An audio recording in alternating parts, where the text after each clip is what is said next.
right before our podcast, I borrowed from one of the community members because my car broke and it needs repair. So I quickly went to Lendwill's app and borrowed money, like for real. And took me only like 30 seconds to match with another person. So I'm happy that that product exists. So even I can use it.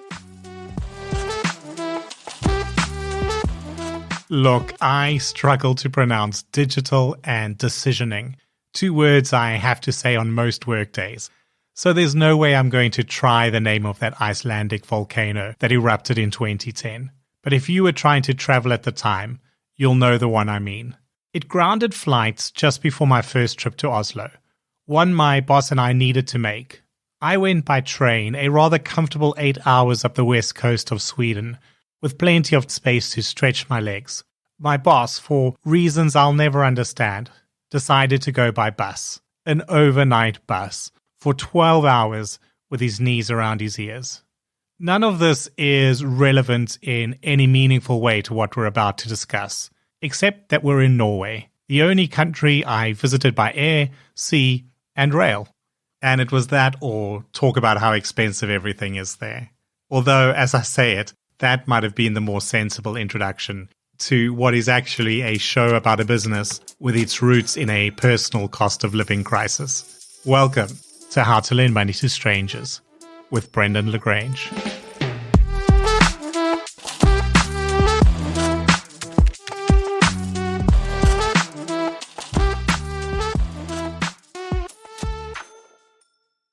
Anzhelika Osmanova, founder and CEO of Lendwill, a Norway-based peer-to-peer lending platform. Welcome to the show. I personally have a soft spot for the P2P model. I've explored it recently with Kiva and before that with Monexo. And I have a soft spot for Norway, having spent a couple of years working in the region. But I'm going to delay my gratification for a minute because your early life and your early career is too interesting to just gloss over. So, Lika, before we get into what you're doing now, tell me a bit about your life and your work before Lendwill. Absolutely. Well, first, Brendan, great pleasure to be on your podcast, and thank you so much for inviting me over.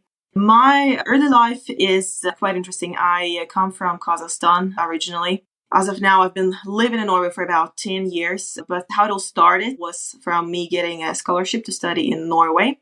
And the scholarship was too small to pay for basic expenses. So it was around like 4 times lower than a standard salary in Norway. And I had to borrow a lot of money from my peers to be able to pay my rent, which, as you can imagine, was not a very pleasant experience because you have to ask, can you lend me a little bit of money here, a little bit of money there?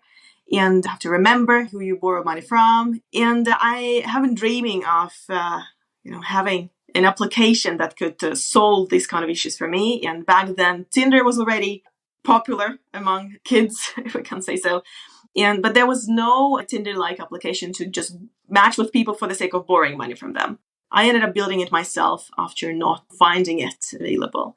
Before that, I studied a bit in the US. I'm an educated journalist originally, then studied a bit in the UK, then in Norway, of course in my home country of Kazakhstan as well. But my life brought me to Norway, and here I am building Lendwill, a mobile application for borrowing money and lending money to strangers, just as your podcast is called. I always like to hear, the entrepreneurship stories where they have their roots in an experience that you've lived yourself. So let's talk about the reality of that process, though. So you experienced this issue with raising money from your peers. You've gone out to solve it yourself. What was it actually like to hit the ground and to start building a business for yourself? It was extremely difficult, and I don't want to sugarcoat it. The process of starting your own company is tedious, difficult, terrible, but exhilarating, exciting, and definitely allows you to grow into a better professional and hopefully a better person as well. I worked at a computer vision startup at the times of starting Lendwill. So after I graduated, I got to work in a variety of different companies before starting Lendwill. I didn't start Lendwill just out of school, which I think is also important to mention. So I went to work as a marketing person. I headed a marketing department at Hudley, which is another popular startup in the region. They went into collab with Google in 2017, and I was the head of marketing then. So it was a very, very good place to be at the time. And then I spoke with one of my colleagues, who was also my mentor at Headley, about the idea of Lendwill. Because originally I thought that I would just give away this idea to somebody else who was, smart and more experienced, because I don't come from a financial background. So I didn't even know that thing was called peer-to-peer lending. So the only thing I knew was that, okay, there needs to be products that would allow people to borrow money from each other. And I couldn't find it online because I was Googling, how to borrow 50 euros from a person. So I gave this idea to my mentor, and then she introduced me to the FinTech Accelerator in Norway. Then that FinTech Accelerator liked the idea and invited me to stay in the accelerator. After that, I quit my job. And the accelerator is called The Factory. It's a FinTech accelerator. It focuses only on FinTech, PropTech, and RegTech companies. And my original investment was 16,000 euros to explore the market, to build a prototype of the product, and to see if I can get people to the waiting list, just to see if there's interest on the market. And then when I managed to get people from 30 different countries, I understood that, okay, this is a problem that many people have.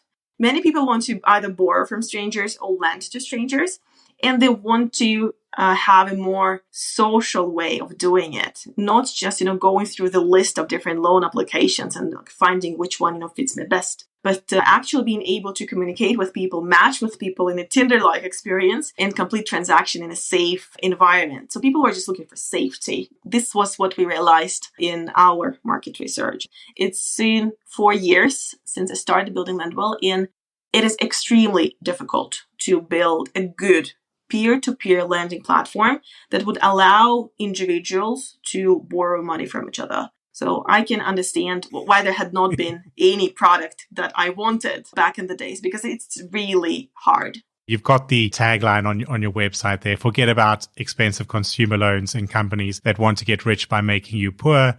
Let the money that belongs to the people stay with the people. In terms of the Lendwill product, what are you bringing to borrowers and lenders? What does it actually look like? It has a very simplistic user experience, but there are actually more than 400 different screens you can experience on the platform. So depending on what you do on the application, what you start with, depending on your first action, depending on the action following that action, there are a variety of different possibilities of what you can see on your mobile application screen. But everybody starts with a screen that states the trust score. Trust score is a proprietary algorithm, a proprietary evaluation of the user's trustworthiness / creditworthiness that we derive from internal and external sources, and also that we base on person's behavior inside the application. So if you diligently return the money back on time, if you get good reviews from your peers, you get good star rating, you're being polite in the chat, you're consuming educational materials on the platform, you get a higher trust score. And the trust score will determine how much money you can borrow or you can lend. All users who start as borrowers can borrow only up until 100 euros. You cannot borrow any more than that before you prove that you can handle this small credit line. The problem with existing credit cards, for example, that give you the big credit line is that most people who get the credit card for the first time, they don't know how to manage it properly, and they just fall to the loop of debt. And I'm also speaking from my personal experience. I'm a grown-up woman, but still, it's very difficult when you get a credit card that has, let's say, 3,000 or 5,000 euros as a credit line, to spend it diligently and keep returning the money back to credit institutions on time. Here, we have a staircase model in Lendwill that allows people to gradually learn how to handle credit. So you start from small amounts and then you gradually go up to the highest 1,000 euros limit. So we only handle microfinance in the case. So going back to the application, how it looks like and how it works. So if you start as a borrower, you click on the borrow button and then you choose what you want to borrow money for. We do not show this information to lenders. This is only for our own understanding of your borrowing and spending habits. And after that, you set your criteria. You say how much money you would like to borrow and when you're going to return it. On the lender side, we're doing very similar things. So we ask, okay, how much money you're willing to invest and when you want it back. Then we show users to each other based on criteria and based on our ordering algorithm that makes sure that people have the highest possibility of matching. And then it's just like on Tinder. You see the lender's or the borrower's card with the person's picture, if the person had uploaded the picture initially. the trust score, the rating that other users have given to this person, any reviews, like for example, I borrowed from Brendan before, he was fantastic, things like that. And then from here, you can swipe either right or left. So if you swipe right, then a push notification is being sent to another user. And if the other user accepts you, then voila, it's a match. And from here, users can proceed to chat, accept the loan, and sign a legally binding loan agreement without leaving the application. The terms are standard for everybody. So there is no way, to do any sort of arbitrage, or selling their loans. We do not support that kind of behavior. And from here, you can chat, you can sign an agreement, and then lenders can transfer the money directly from their bank account to the borrower's bank account. We use open banking APIs. So just a couple of years back, there was this PSD2 regulation that came into place in Europe that mandated all banks to open up their code. So we use open banking to make sure that transaction can happen between individuals directly. So the money does not flow through us. And that makes it better for the user, because then we don't have to charge expensive transaction fees. There's no way for us to do anything bad with the money. So it just goes from the user to another user. It's as pure peer-to-peer lending as it can possibly be. But you've also clearly captured the spirit of peer-to-peer with this community building that you do. I think that's really good for the space because it is talking to both parts of that scenario. We're not just talking about the borrowers, you're also talking to the lenders and creating that interaction, that community. Something that makes the entire concept of peer-to-peer lending a bit closer to people's hearts is the fact that people have been borrowing and lending money, for many, many years, even before the technology even existed. So I still remember how people from the same block we lived in Kazakhstan, knocked on our door and asked for a little bit of money until payday. And that was in cash. And that was, a part of community building experience where you were supposed to help each other if you lived in the same community. And we really wanted to tap into the experience that people have had anyway. So you anyway borrow money from another person or lend money to another person. Let's just make it a bit more technologically advanced and convenient. Let's not force credit upon you. Let's just look at how you behave in normal human situations when you either lend or borrow and try to build your credit score based on that. And you've got lots of aspects of gamification with badges and these tiers, the staircase model. What inspired you to build those into your product?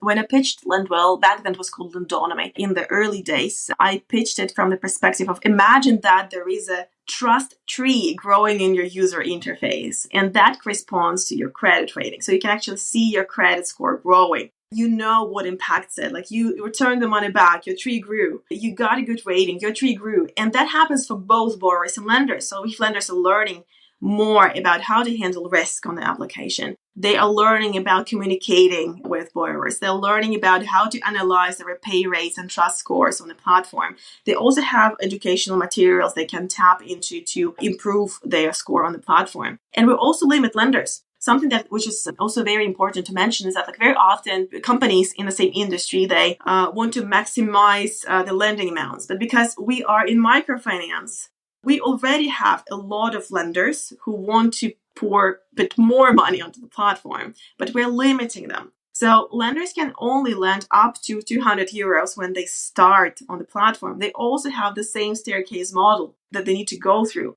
And that is also to secure them, to secure their funds, because if you just come to the platform and you throw 1,000 euros at a random person, it's not going to work, right? Yes, of course, we do all we can to make sure that only trusted individuals happen to be on the platform.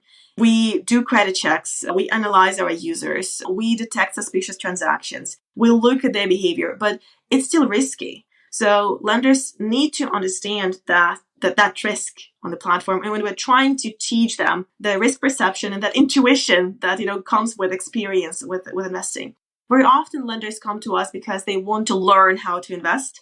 Very often it's young individuals who are learning about investment, but they want to have something more tangible than, for example, crypto investing. So it's so understandable when you invest into an individual. So people prefer to start from peer-to-peer lending. But education has been there from the very start. Then we also added badges. So you start as a humble moose and then you grow to 5 squirrel, and then it just evolved as we continued building the application. I've been recently speaking to Jorge Enriquez at Credit Like Me. They're a Mexican micro lender. So they're not peer-to-peer, but they've got a similar philosophy. They have a ladder of trust for their borrowers and this clear link between your actions and the impact on your credit score, on your trust score. And I think it's my background is in traditional credit bureaus. You get education out there on how do you manage your credit score. But some of the ways that you optimize your credit score are counterproductive. So if you've repaid 20 loans, I've got more confidence than if you've paid one loan. But in taking out 19 loans, I'm actually introducing some amount of real risk to the scenario. It's not a great way to really tell a consumer, oh, take more credit or take a credit limit increase because it's better for your score. But in your model, you've got that very easy link of this is what you should do. These are good behaviors. And if you do the good behaviors, the situation improves for you. And I think that is key. It's not just transparency. It's transparency in the logic as well, that the actions you're encouraging are good actions for the consumer.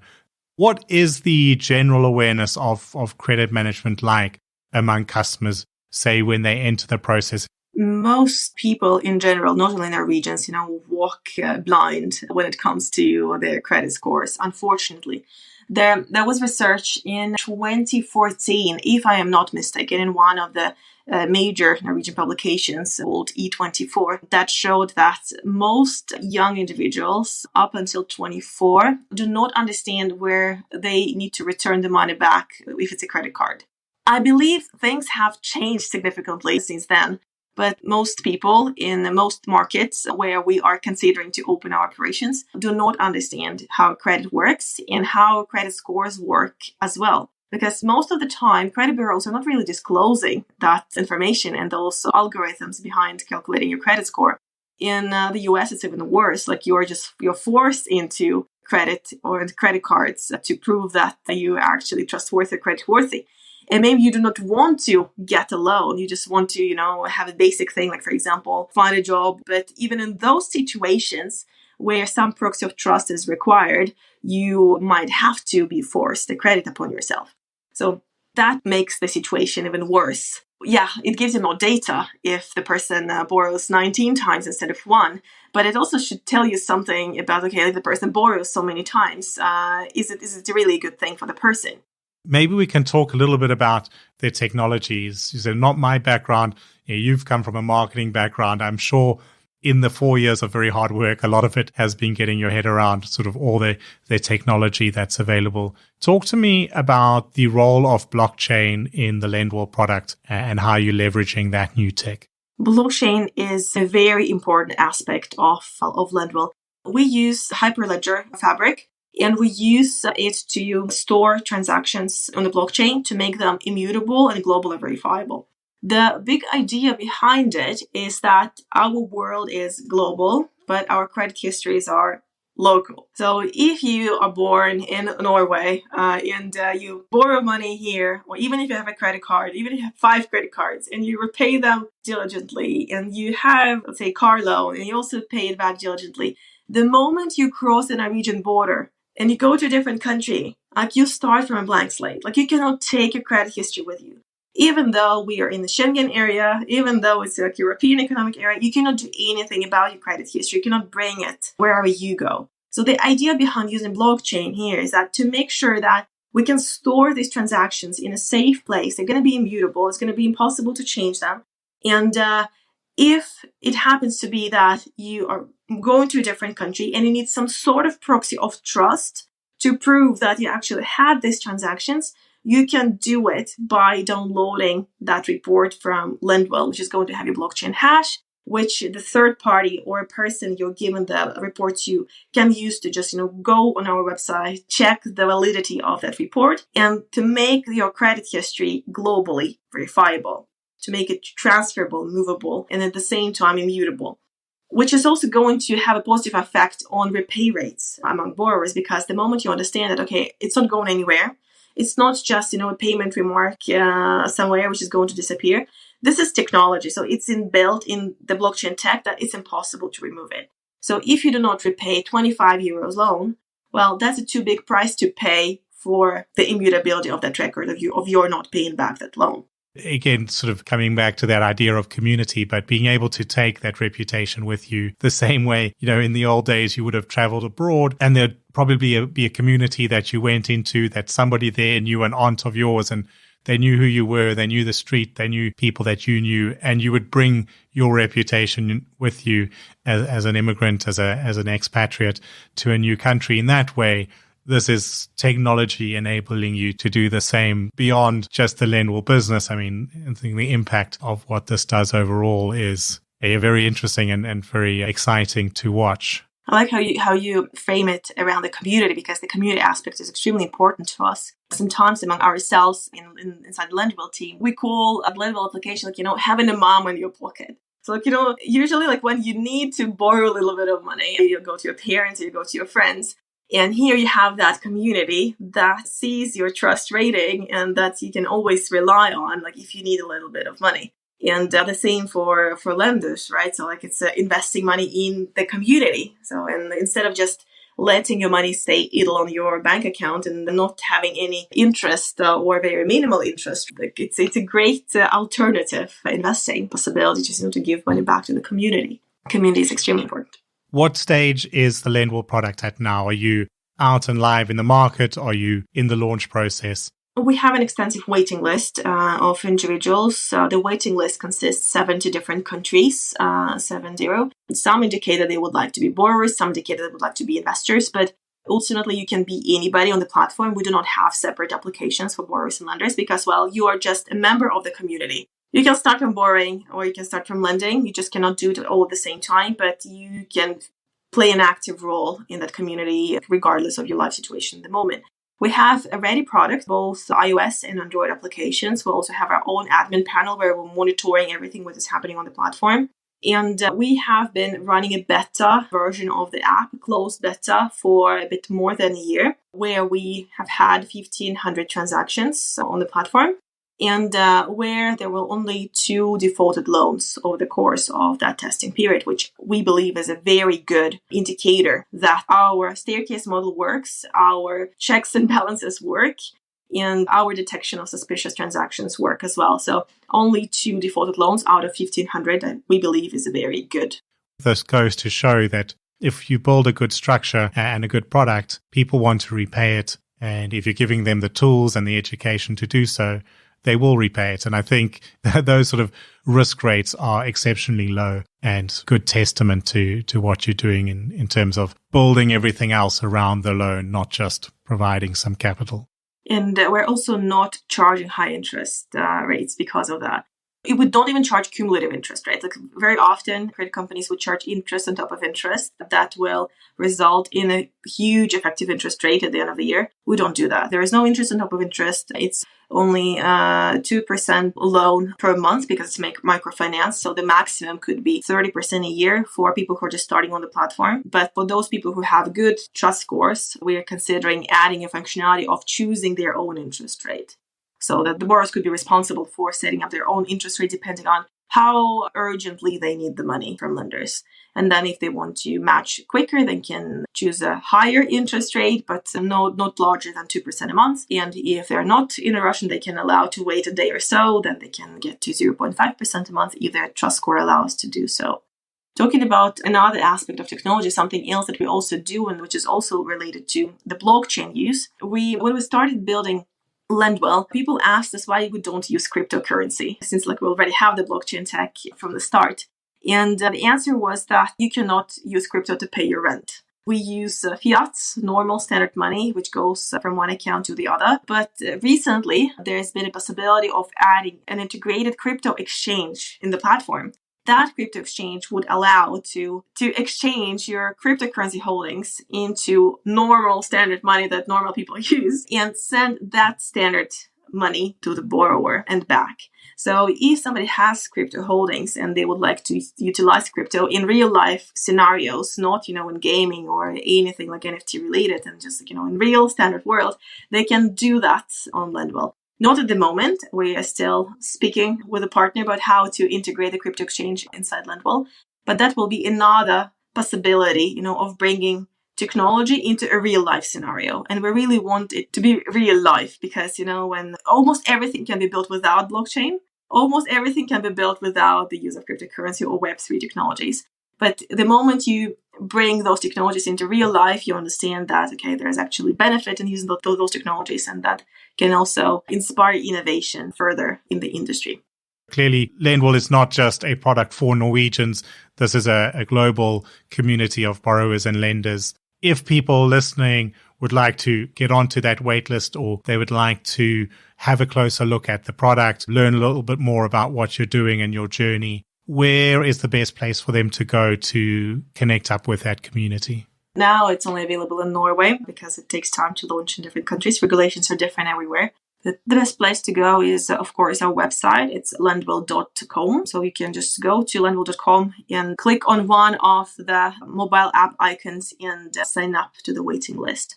We've been testing it for more than a year already, but now when we're so close to getting it live, finally, after receiving approval from the financial regulator, we want to make sure that people will get a good product. So go to lendwill.com, sign up, and we will inform you when you can use the application. Great. Yeah, and I'll put those links in the show notes as well.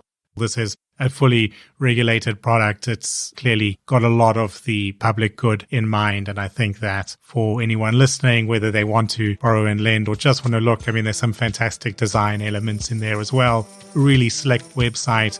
And yeah, definitely good luck for that launch.